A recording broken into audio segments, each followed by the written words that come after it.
Hey everyone, and welcome to Hope's YouTube channel. My name is James and I'm Hope's Digital Media Director.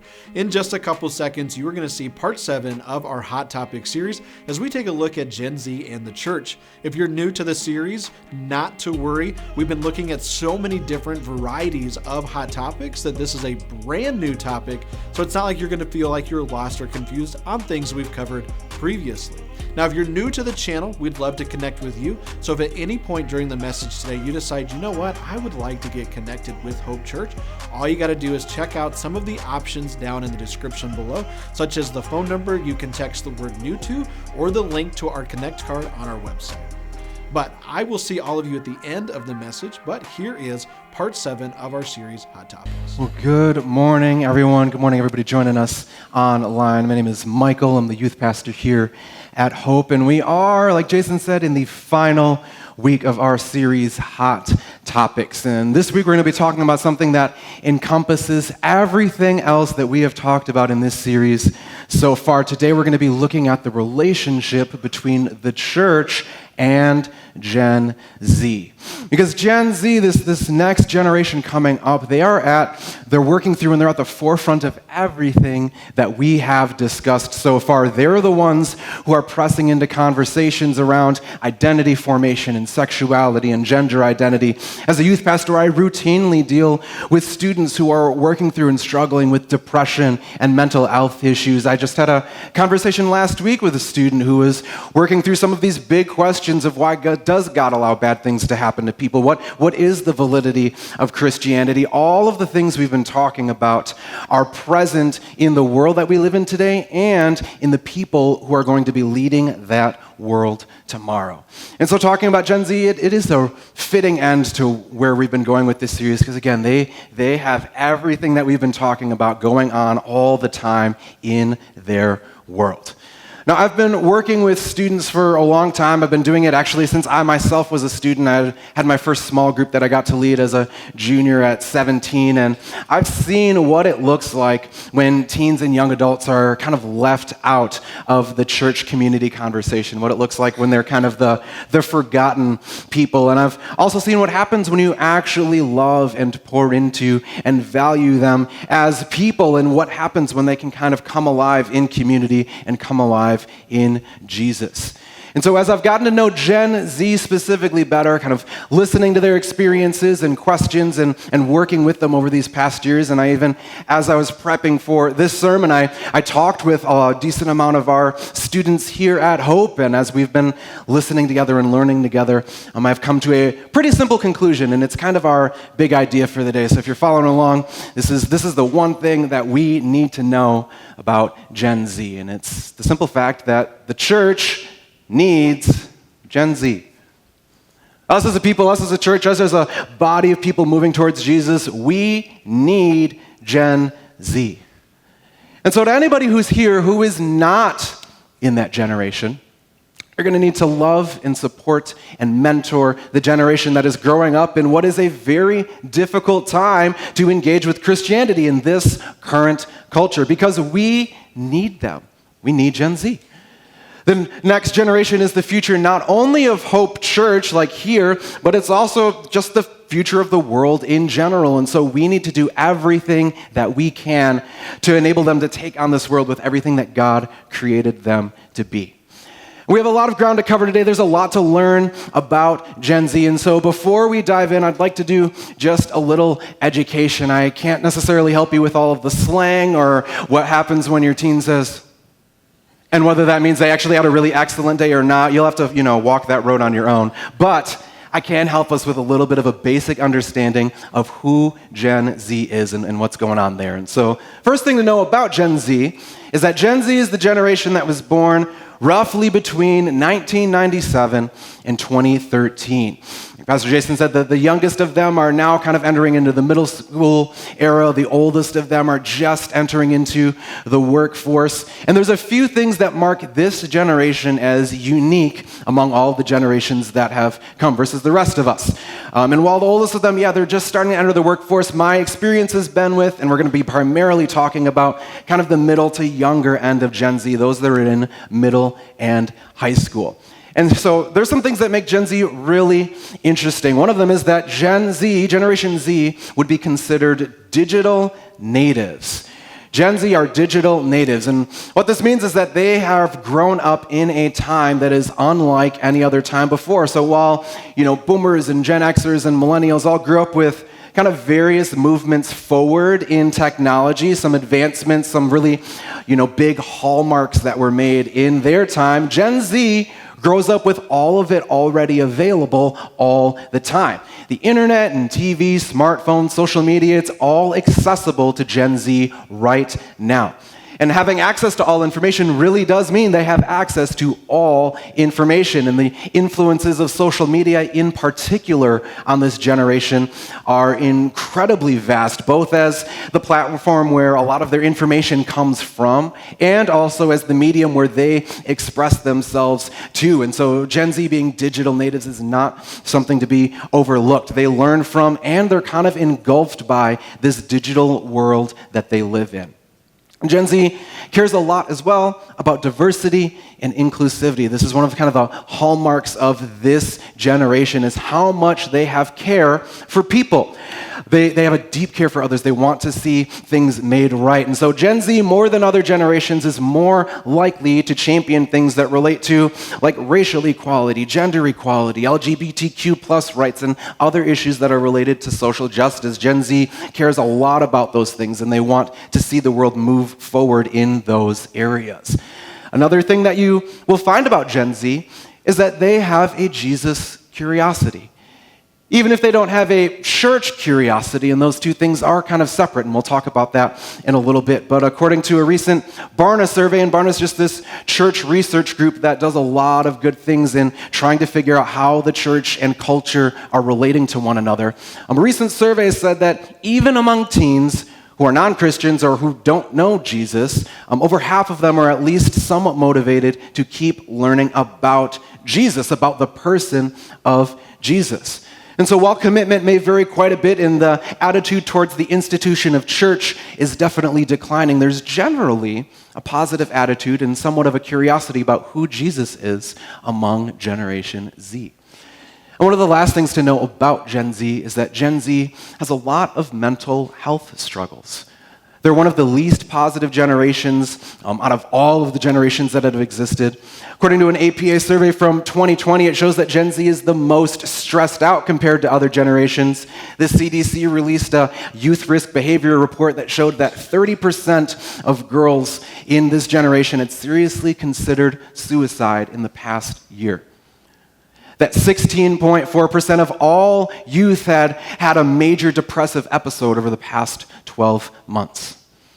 Since the pandemic, suicide is one of the leading causes of death in people ages 10 to 24. And even with all the awareness around and the willingness to talk about mental health, which you see more in Gen Z than in a lot of earlier generations, there still is something that's holding them back, and Gen Z still faces issues in actually getting the legitimate help that they need.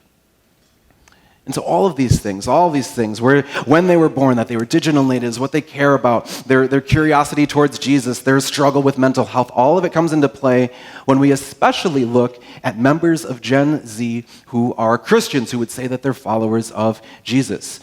Because Gen Z Christians, as I've found and worked with them, they value authenticity in their relationship with God. They want something that's real. They carry a little bit more skepticism about all of the things that we do and what we are, more so than other generations. They're willing to ask deeper questions. They're willing to ask those, why do we do what we do? Why does this tradition exist? Why do we enter into those things? They desire more inclusivity and safety within the community of the church, and they want to see, how does following Jesus actually interact with the issues that we are facing today?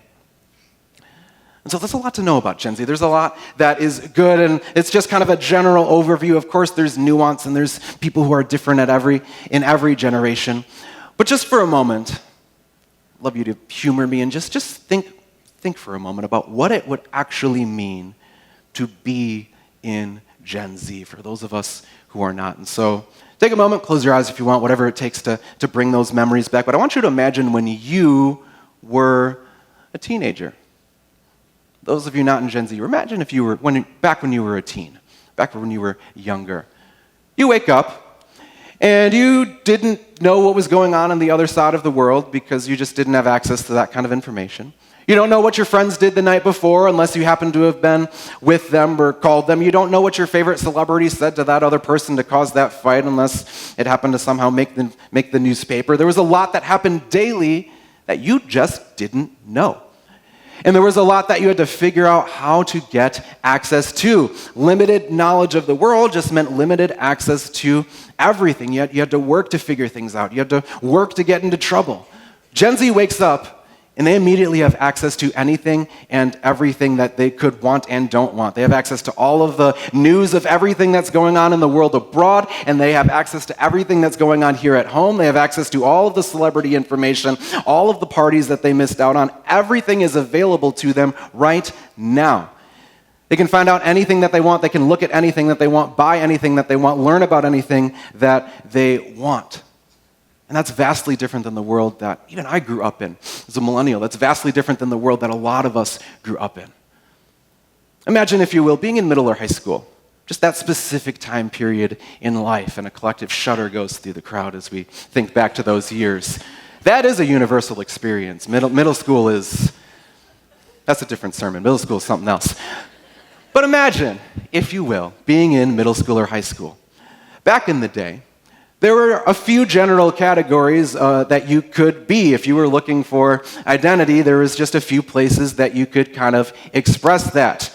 There were the jocks, the nerds, the cheerleaders, which I was told was different than the jocks. I didn't know that. That's its own category. The skaters, and certain people have mentioned to me, or the stoners. And there's maybe 5 categories. I don't know. There's a few though, right? A few basic things where you could express who you were. Whatever internal stress you had over things that were going on was kind of secondary. The identities you had to figure out were way more external, right? Like, who do people see that I am? And school itself, while it may have generally been, boring, at least it was safe. There were bullies, there were things that were happening to be sure, but it was generally safe. But think about today. Think about what Gen Z is going through today. Gen Z who are in middle and high school, they have unlimited options of who they can be at their disposal. And who they can be is not only being informed by their immediate friends and people around them, but also by the social media presences and these curated lives that they follow. And now on top of all of the things that people around them say they should be, or who they see that they should be, there's open questions around gender identity and sexuality that are added on to the choices they have to make. There's decisions on how outspoken do I need to be about certain political issues. What sort of identity can I present that will draw the right kind of people to me? They're expected to conform to a certain brand of uniqueness. And it is far more exhausting to figure out who you are now than it was for us back then. And school isn't safe anymore. It isn't a safe place to try to work some of this stuff out. In 2023, did you know there have been 23 school shootings so far that have resulted in an injury or a death? Last year in 2022, there were 51. I did not have active shooter drills all the time growing up when I was a student. I just fire and tornado drills. But schools don't feel safe now. That's something different that we did not experience. I want you to imagine one more thing with me. Imagine being a Christian as a kid or a teen, and maybe some of you were, some of you weren't, but the possibility of being a Christian. When we were students, going to church was seen as normative. It just a normal thing. Maybe not cool, not saying that, but it wouldn't have been weird to tell somebody on a Saturday night, hey, I can't do that. I have to go to church in the morning. Sunday mornings were a bit slower. Wednesday nights were off limits to practices and things like that. There was a rhythm of church life in a normal life that was kind of established and expected. It was easier to step into that rhythm and be a Christian. People kind of accepted it. Gen Z is in a world where the institution of the church doesn't hold that kind of ground. It's not that acceptable to be a Christian. It carries way more baggage that you now have to fight through and explain through and distance yourself from. Sundays and Wednesdays are just other days now that can get filled with sports and clubs and whatever else it might be. So to say yes to the rhythm of being a part of a local church community, to say yes to what it means to be a Christian today, means saying no to a whole lot of other things. And so to be Gen Z and to be committed to following Jesus, which flies in the face of everything that this culture demands from them, is an incredibly hard thing to do. And so if we want to be a place where we can see the church connect with this next generation and equip this next generation, if we want to see them grow and thrive and become the people who God has created them to be, then we need to be a place and a people who do and who model some things very differently from what you see a lot of churches generally doing. And so that's what we're going to talk about today is what are some of the ways we can model and be something different so that Gen Z can feel like they have a place to be and belong. Now, I do a lot of reading for my job just to be able to keep up on what's going on in the state of the current world and the state of what's happening with Gen Z and what's going on as they come up. And I found some really insightful work from a Dr. Kara Powell. She's a professor at Fuller Theological Seminary, and her team did some really extensive research into Gen Z, and they came up with 3 different questions that kind of explain what it is that Gen Z is looking for as they're kind of coming up in the world. And those 3 questions, I'll just go through them. They're, who am I, where do I fit, and what difference can I make? Who am I, where do I fit, what difference can I make? That might not seem earth-shattering. They're pretty simple questions. They're basic questions. But I can tell you from over a decade of working with students that these questions absolutely ring true. And our response to these 3 questions, what we do as a people in helping Gen Z answer these 3 questions, is going to go a long way in helping them find a place to be and belong as they navigate what it looks like to follow Jesus in 2023. And so we're going to take a look at each of these questions with the balance of our time, see what it is that they're dealing with, and how we can come alongside them and help. So the first question, again, it's pretty simple. Who am I? It's a question that Gen Z is looking to answer. Who am I? Everybody say, who am I? There we go. Good job. You'll fit into youth group just fine, y'all. Who am I? We can all think back to a time where that was a question that we were trying to answer. Maybe some of us are still working through it. It's a universal question. We have all struggled trying to figure out who we are. But in Gen Z, in their culture, this question manifests itself very differently. Because the problem that Gen Z faces, and we've hinted at it, is you could call it, they have identity options.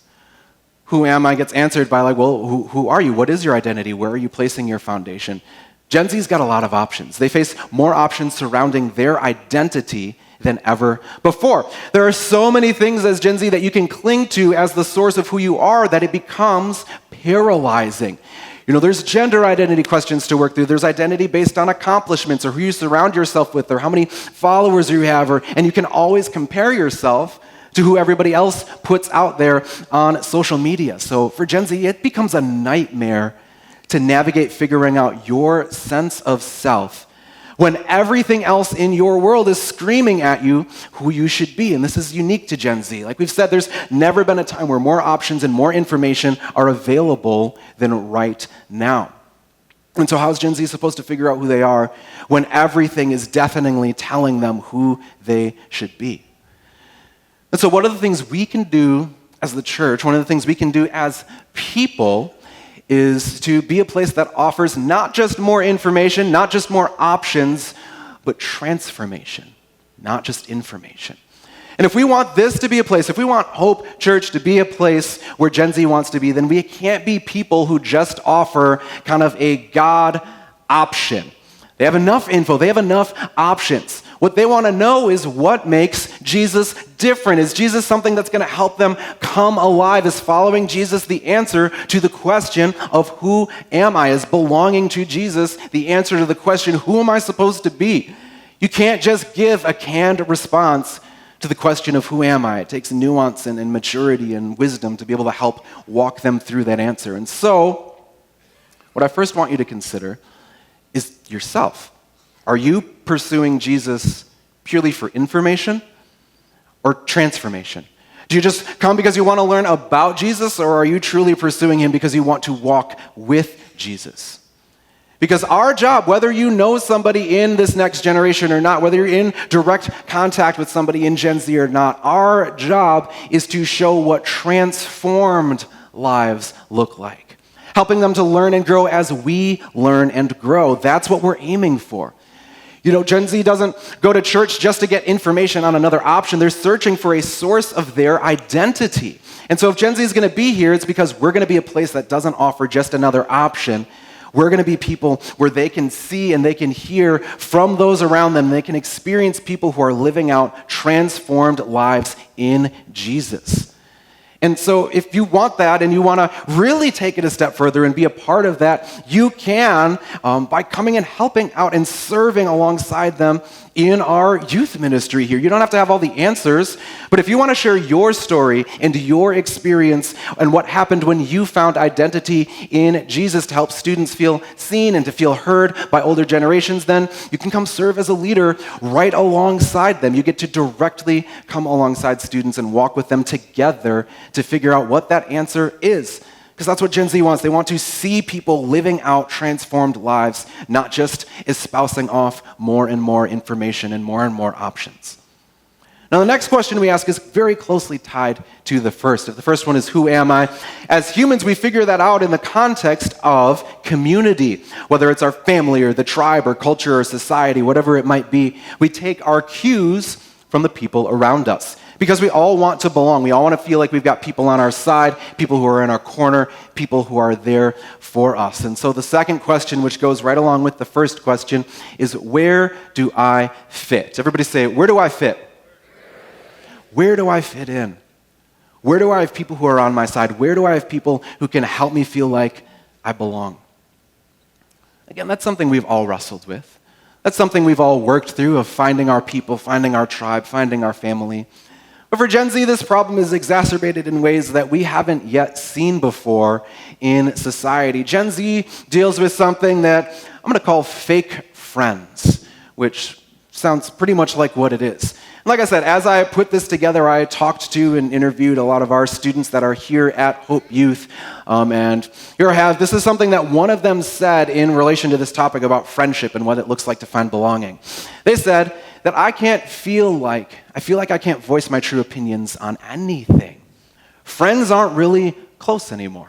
Nobody knows how someone feels about something. And that was just their experience in talking with people. Everything is surface level. Nobody really goes deep. There's no real way to know where you fit in because nobody's willing to open up enough to see if you guys are on the same page. There's a lack of authenticity that exists in so many communities. And for Gen Z, it feels like such a breath of fresh air when they finally find a place where it feels like they can actually be themselves. Unfortunately, a lot of times, Gen Z doesn't feel that acceptance within the community of the church, whether it's because their questions just kind of get dismissed, or because their approach to faith is looked down upon, or their bad choices are first elevated and then condemned. And so when they don't feel like they belong, Gen Z is very willing to go elsewhere to see where they can find community, where they can find the place that they fit. To put it another way, a different Hope Youth, one of our seniors said this. They said that the condemnation that comes from older generations is heartbreaking, because who else are we supposed to look up to? I'm going to read that again. The condemnation that comes from older generations is heartbreaking because who else are we supposed to look up to? Gen Z is looking for guidance. Gen Z is looking for help. They are looking for people to help them navigate the craziness that is the world they're living in right now. But instead of being told, they're just being told to follow Jesus, but do it the right way, or else we're going to ostracize you and not really deal with you. What they've heard is, this is what you're doing wrong, but what they want is, can you walk with me? What they've heard is, we are going to tell you what to do while you're here, but what they're actually asking and looking for is, can you show me how? Can you show me where do I fit in this story?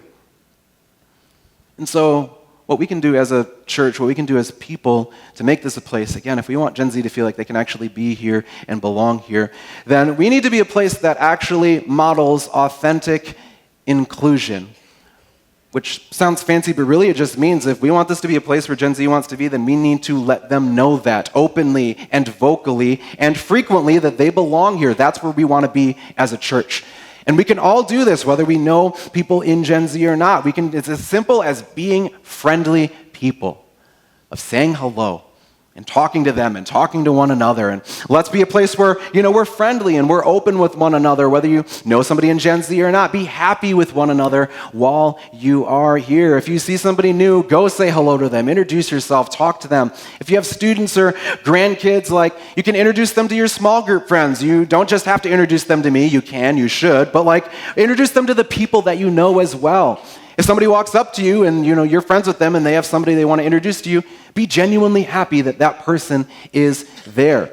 If there's some young adults that you see that you don't know, go introduce yourself. I remember a time where I was walking through, I was just visiting a different church, and it was a pretty big church, but I remember walking around the building for at least a half hour, and this was back when I was 18, 19 or so. Walked around for at least 30 minutes before anybody said anything to me at all. I don't know, the best way to communicate we don't care is to act like we don't notice. The best way to communicate we don't really care about you is to act like they don't exist. But we want to create a place where everyone is seen and feels like they belong. And that means that we also are going to celebrate our students, and we're going to make our youth group a priority. Hope Kids is amazing, and we talk about our Hope Kids program and ministry here a lot because they do some fantastic things to help kids learn at their level. Did you know we also have Hope Youth Ministry for students 5th through 12th grade to learn about Jesus at their level? We've got 60 plus students who come from all over to pursue Jesus together. That is a great place to be for students who are asking the question of, where do I fit? You fit right alongside your peers who are on the same journey as you. And so for the rest of us, if you do know students, if you do know people who are in that, make that a place. Bring them. Help your students to be here and be present at a place where they can really be and belong. Want to be a place where Gen Z can feel like they do fit here. They do belong here. And now these questions of who am I and where do I fit, they kind of lead us towards a bigger and bigger end. Well, Gen Z is wondering, who am I personally and where do I fit socially? It starts to point us to the bigger question of legacy. Because Gen Z has intense longings to be able to do what they can to change this world for the better. Which is why the last question that Gen Z is asking is, what difference can I make? What difference can I make is what Gen Z wants to know, and it's what they want to do. Because even with all the options, even with all the questions that they have, all of the doubts that they have, Gen Z very visibly and very vocally absolutely want to make a difference in this world. The problem that Gen Z faces, which is different than anything else that any of us have ever faced, is the overload of negative information. Again, in a time where they have access to absolutely everything, that means that they have access to absolutely everything. And so while it can be pretty easy to write off this next generation as being, overly negative or sensitive or making up things that didn't exist, like the phrase like this didn't happen back in my day. This didn't happen when I was growing up. This didn't happen when I was in school. They're just making this stuff up. I brought that kind of thinking up to our students when I was talking with them about this, and one of them said this in response to the "this didn't happen back in my day" mentality that some of us, myself included, have carried from time to time.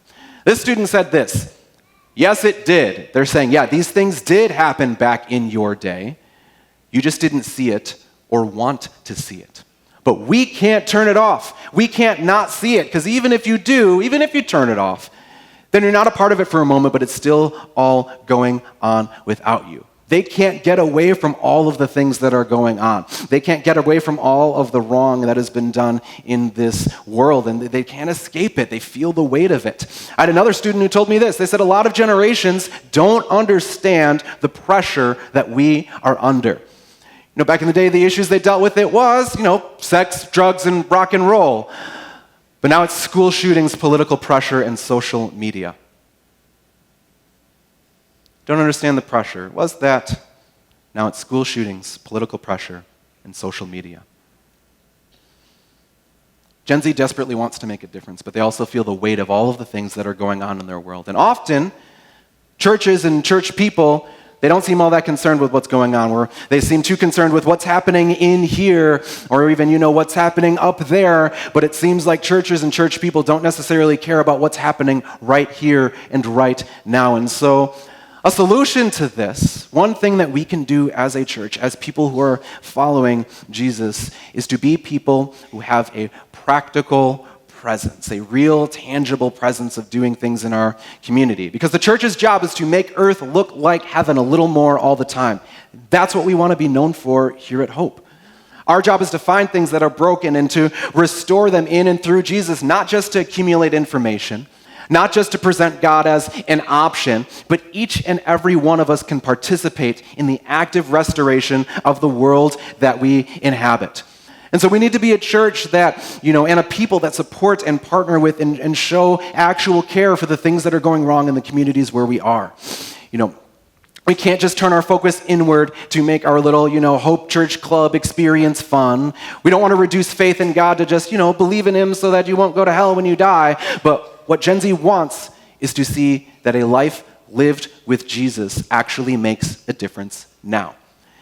And so whether you know Gen Z or not, you can do that. You can participate in that. You can be on, you can serve in local charities and organizations that you care about. You can be on school boards and committees and teams that care about the things you care about and that align with your God-given passions. You can use your platforms to help raise awareness. You can give generously. You can open your homes to people when you can, and you can demonstrate with your actual lives here and now that this is a place and we are a people who, when we see things that are going on, we care and we actually do something about it.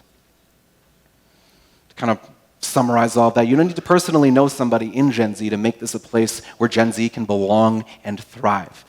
We all can be transparent and excited about the work that Jesus is doing in our lives. We all can work to actively include Gen Z and all people, making them feel seen and heard. We can celebrate hope for youth, for the younger Gen Zers, both by just making it a priority in our homes and schedules and also by actively stepping in and serving alongside these students. And we as people can be more open and active about making the places and spaces we inhabit look more like heaven. We can practice what we preach. And the more that we do this, the more hope becomes a place where Gen Z and lots of people are going to want to be as they figure out who Jesus is and what moves us to be the way that we are. Because Gen Z, in spite of all of the crazy culture that they're growing up in, they are working out their own faith. They are taking steps to move towards Jesus. I want you to listen again to this quote from earlier. It said that it was sex, drugs, and rock and roll that you guys dealt with. Now it's school shootings, political pressure, and social media. But in Jesus, I don't have to be so scared because there's something else I'm holding on to. Another quote said this: I'm at the top of my class. I made sports teams, but it's not worth it if I can't be with Jesus.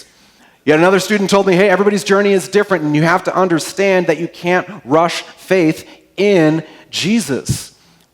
Gen Z is working towards Jesus in this time and in this culture, and so we need to be willing to invest in them. We need to be willing to invest in Gen Z so that they can continue to invest in and lead the church, because the only way that this world is going to get brighter is if we continue to move forward together. I want you to consider this from the book of Romans. It's a letter that Paul wrote to the Romans. And of course, the Bible doesn't have anything to say about Gen Z, but they do have a lot to say about it, what it looks like for a people of the church to come together and work with one another. This is found in Romans chapter 12, starting in verse 3. So Paul writes and he says, "For by the grace given me, I say to every one of you," everybody, "do not think of yourself more highly than you ought. But rather, think of yourself with sober judgment in accordance with the faith God has distributed to each of you. For just as each of us has one body with many members, and these members do not all have the same function, so in Christ we, though many, form one body, and each member belongs to all the others." So Paul starts off by saying, hey, hear this. Just because you come from a different generation, or just because this is how things were done when you were a teen, it doesn't mean that you get to think that you are better than people who are pursuing Jesus today. Remember the people who taught you and who poured into you and brought you along when you were young, or remember who didn't do that maybe you didn't have that and how hard that was, and you get the chance to be different moving forward. You get the chance to, bring something to the table and teach this next generation, to be sure, but we also have a lot to learn from them as they teach us what it looks like to follow Jesus in the world we live in now. And above all, Paul says that in Christ, we, even though we're a lot, we're all different, we all have different functions, Gen Z, all of us, we all belong to one another. All of us. Each and every one of us, we are here for each other. Gen Z and Gen X and millennials and boomers and whatever it is, we all come together to help one another, to encourage one another, to uplift one another, and to love one another as we work to show the world one Jesus, one unified Jesus. And so let's start by showing the world what it looks like to actually uplift the next generation. Instead of disparaging them like everybody has done, and we all have feelings about the generations that came before, and we all have feelings about the one that came after, let's drop some of that. And let's start right now by coming together to show Gen Z that we do love them, that we're here to care for them, equip them, and empower them, and to learn from them about the world that is coming so that we can show that world Jesus together. Let's pray.